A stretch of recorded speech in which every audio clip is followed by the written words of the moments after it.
ಇಲ್ಲ ನಾವು ವಿರೋಧ ಪಕ್ಷಗಳು ಕೇಳಿದ್ವಾ ನಿಮಗೆ? ಇಲ್ಲಿ ಚರ್ಚೆಗೆ ಬಂದರೆ ಇವರ ನಿಜವಾದ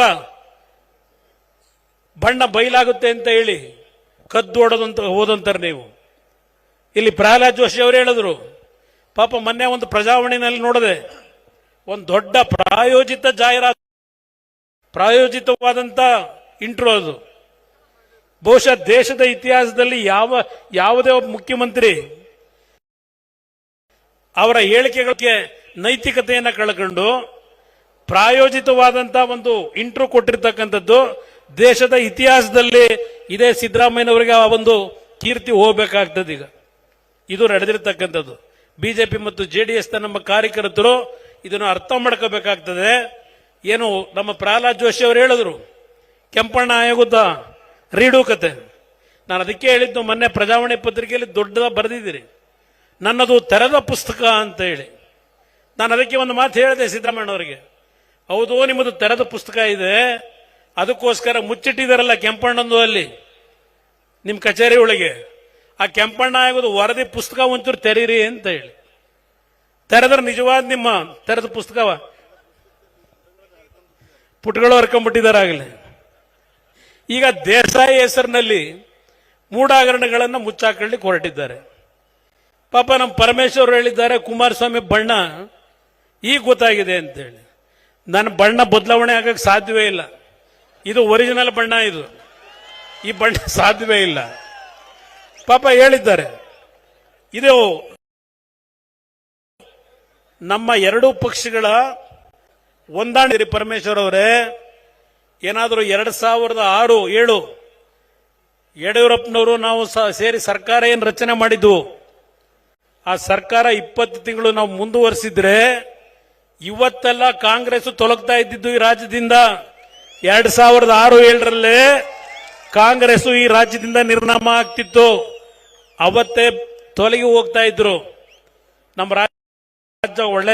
ಇವತ್ತು ಹೇಳ್ತೇನೆ, ಕೆಂಪಮ್ಮನ ದೇವಸ್ಥಾನದಲ್ಲಿ ಪೂಜೆ ಮಾಡಿ ಬಂದಿದ್ದೇನೆ.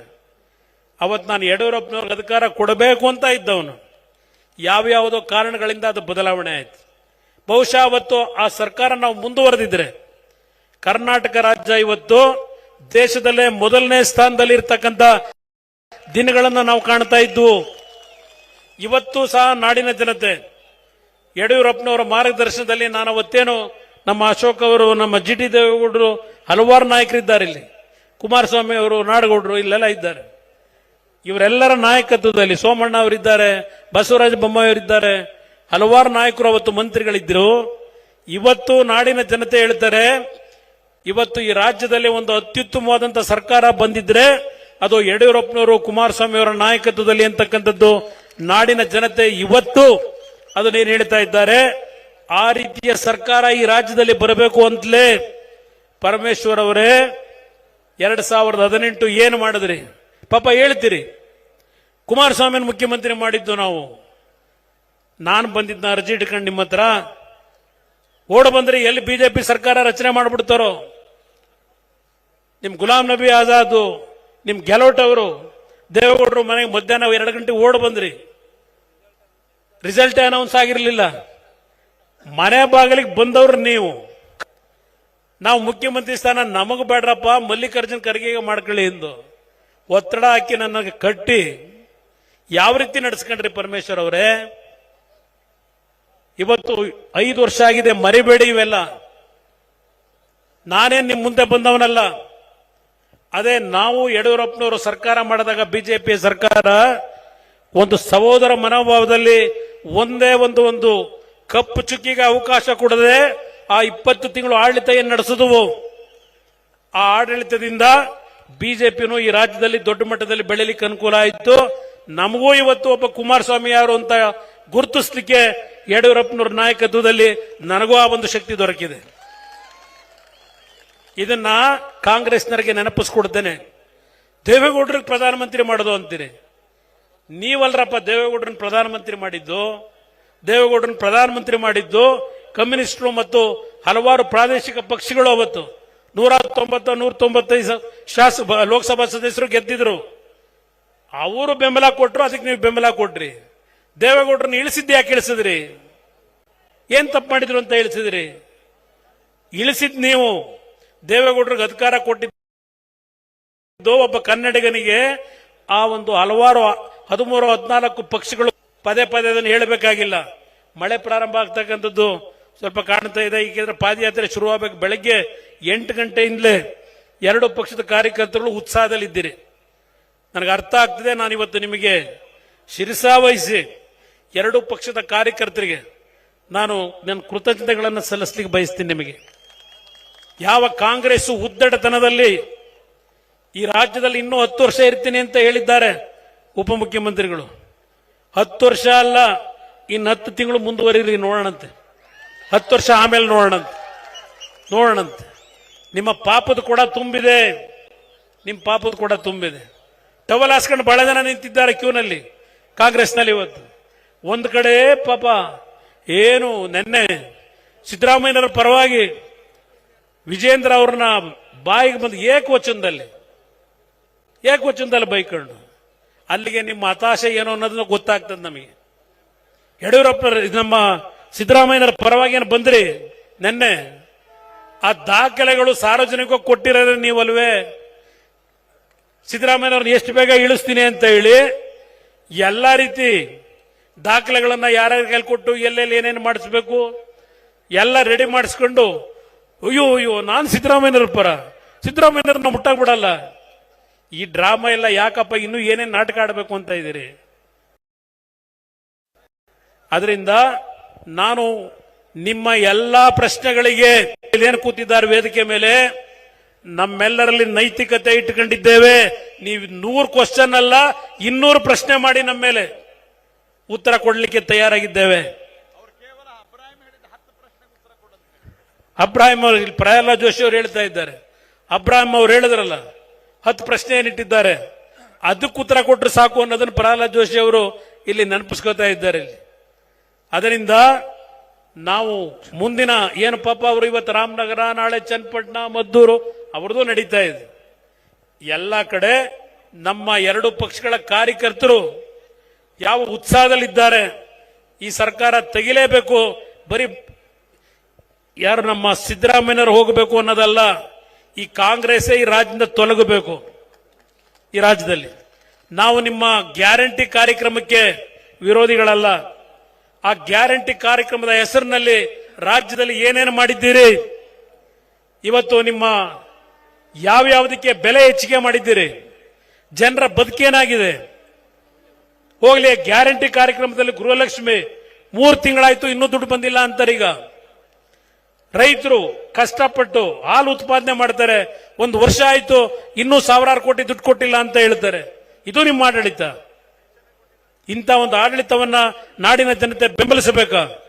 ಇವತ್ತು ಆ ಹಿನ್ನೆಲೆಯಲ್ಲಿ ವಿಜೇಂದ್ರ ಅವರ ನಾಯಕತ್ವದಲ್ಲಿ ಇವತ್ತು ಬಿಜೆಪಿಯ ಮತ್ತು ಜೆಡಿಎಸ್ನ ನಾಯಕರುಗಳು, ನಮ್ಮ ನಿಖಿಲ್ ಕುಮಾರಸ್ವಾಮಿ ಅವರು ಸಹ ಇವತ್ತು ವಿಜೇಂದ್ರ ಅವರ ಜೊತೆ ಕೈ ಜೋಡಿಸಿ, ನಮ್ಮಲ್ಲಿ ಯಾವುದೇ ಕಾರಣಕ್ಕೂ ಸಣ್ಣ ಪುಟ್ಟ ಗೊಂದಲಗಳು ಬರಬಹುದು, ಆದ್ರೆ ಒಂದು ಮಾತನ್ನ ಹೇಳ್ತೇನೆ, ಇವತ್ತು ಕೆಂಪಮ್ಮನ ದೇವಸ್ಥಾನದ ಮುಂಭಾಗದಿಂದ ಈ ರಾಜ್ಯದಲ್ಲಿ ಬಿಜೆಪಿ ಜೆಡಿಎಸ್ ಪಕ್ಷವನ್ನ ಯಾವುದೇ ರೀತಿಯ ಬಿರುಕನ್ನ ಯಾರೂ ತರಲಿಕ್ಕೆ ಈ ರಾಜ್ಯದಲ್ಲಿ ಇನ್ನ ಸಾಧ್ಯ ಇಲ್ಲ.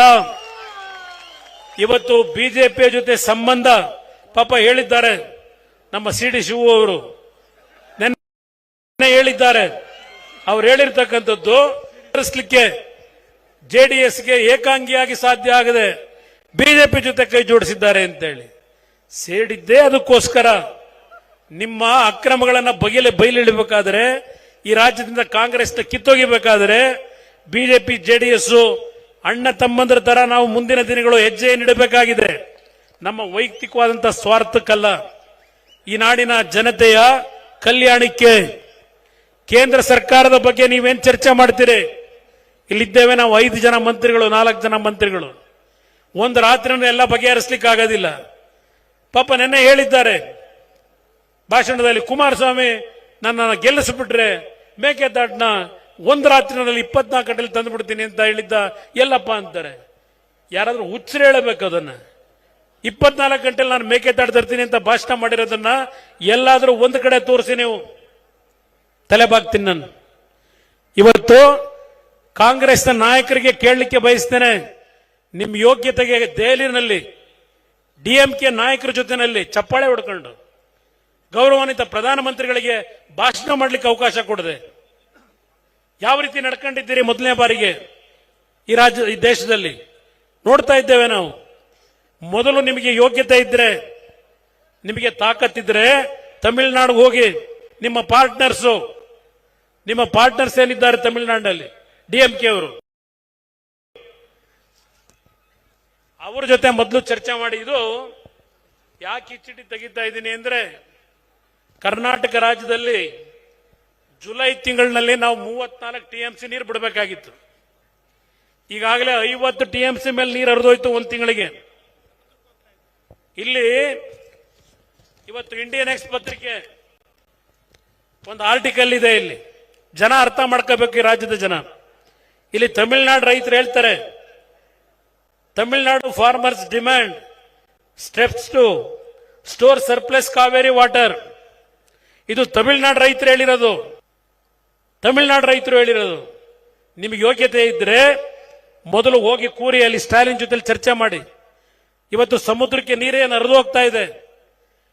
ನಮ್ಮ ಮೆಟ್ಟೂರಿನ ಜಲಾಶಯ ಕೇವಲ ಒಂದೇ ವಾರದಲ್ಲಿ ಫುಲ್ ಆಗಿದೆ. ಈಗ ನೀರು ಹರಿದು ಹೋಗ್ತಾ ಇದೆ ಸಮುದ್ರಕ್ಕೀಗ. 2018-19 600 TMC ನೀರು ಹೋಯ್ತು ತಮಿಳುನಾಡಿಗೆ.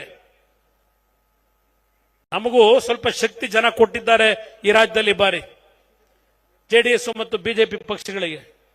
ನರೇಂದ್ರ ಮೋದಿ ಅವರನ್ನ ಈ ಬಾರಿ ಮನವೊಲಿಸ್ತೀವಿ ಕಾನೂನುಬದ್ಧವಾಗಿ. ತಮಿಳುನಾಡಿಗೆ ಅನ್ಯಾಯ ಮಾಡಬೇಕು ಅಂತ ಅಲ್ಲ. ತಮಿಳುನಾಡಿನ ಮುಖ್ಯಮಂತ್ರಿಗೂ ಹೇಳಲಿಕ್ಕೆ ಬಯಸ್ತೇನೆ, ಅಣ್ಣ ತಮ್ಮಂದ್ರ ತರ ನಾವು ಬದುಕಬೇಕಾಗಿದೆ. ಈ ಒಂದು ಭಾರತದ ಒಕ್ಕೂಟದ ವ್ಯವಸ್ಥೆಯಲ್ಲಿ ಎಷ್ಟು ದಿನ ಕರ್ನಾಟಕ ನಾಡಿನ ಜನತೆ ನಿಮ್ಮ ದಬ್ಬಾಳಿಕೆಗೆ ನೋವನ್ನು ಅನುಭವಿಸಬೇಕು? ಲೋಕಸಭೆಯಲ್ಲಿ ಮಾತನಾಡತಕ್ಕಂಥ ಶಕ್ತಿ ಕನ್ನಡಿಗರು ಇವತ್ತು ನಮಗೆ ಕೊಟ್ಟಿದ್ದಾರೆ.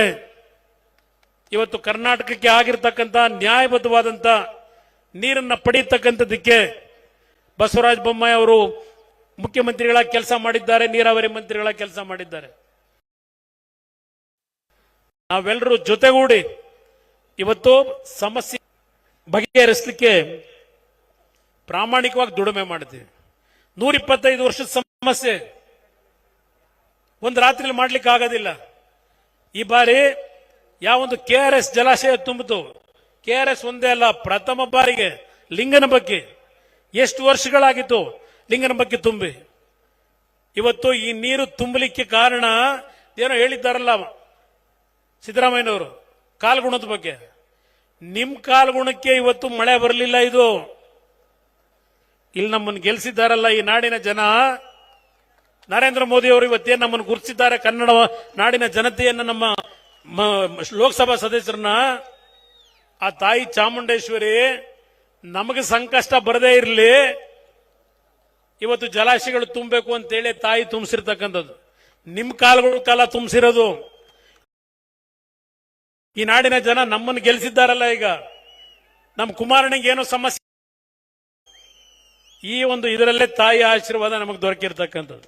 ನಮ್ಮ ಜನ ಇವತ್ತು ನೆಮ್ಮದಿಯಾಗಿದ್ದಾರೆ. ಈಗ ನಿಮ್ಮ ಕಾಲದಲ್ಲಿ ಬರಗಾಲದಲ್ಲಿ 2 ಬೆಳೆ ತೆಗಿಯಕ್ಕಾಗಲ್ಲ. ಇವತ್ತು ಬಿತ್ತನೆಯ ದಿನ ನಾನು ಈ ನಮ್ಮ ಮಾಧ್ಯಮದ ಸ್ನೇಹಿತರಿಗೆ ಹೇಳ್ತೇನೆ, ಇಲ್ಲಿ GT ದೇವೇಗೌಡರು ಕೂತಿದ್ದಾರೆ, ಇಲ್ಲಿ ನಮ್ಮ ನಾಯಕರುಗಳೆಲ್ಲ ಕೂತ್ ಚರ್ಚೆ ಮಾಡಿದಾಗ ಬಿತ್ತನೆ ಆಗ್ತಕ್ಕಂಥ ಸಂದರ್ಭ ಒಟ್ಲು ಬಿಡ್ತಾರೆ. ನಮ್ಮ ಭಾಗದಲ್ಲಿ ಮಂಡ್ಯದಲ್ಲಿ ಸಡನ್ ಆಗಿ ಮಾಡಿದ್ದೀರಿ, ಮುಂದಕ್ಕೆ ಹಾಕಬೇಕು ಅಂತಕ್ಕಂಥದ್ದು ಅವರ ಒಂದು ಭಾವನೆಗಳಿತ್ತು.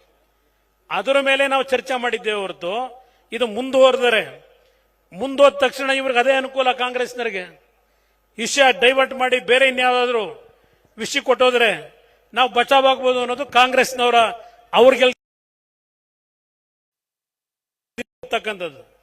ಅದು ಇವತ್ತು ನಮ್ಮ ಕೊನೆಗೆ 2 ಪಕ್ಷಗಳ ಮುಖಂಡ ಇಲ್ಲ, ಏನ್ ನಿಗದಿ ಆಗಿದೀವಿ ಅದು ಮುಂದುವರಿಬೇಕು ಅಂತಕ್ಕಂಥದ್ದು ಒಟ್ಟಾರೆಯಾಗಿ ತೀರ್ಮಾನ ಮಾಡಿದ್ದೇವೆ ಹೊರತು ಯಾವುದೇ ರೀತಿ ಒತ್ತಡಗಳ ಮೇಲೆ ಇದಾಗಿಲ್ಲ.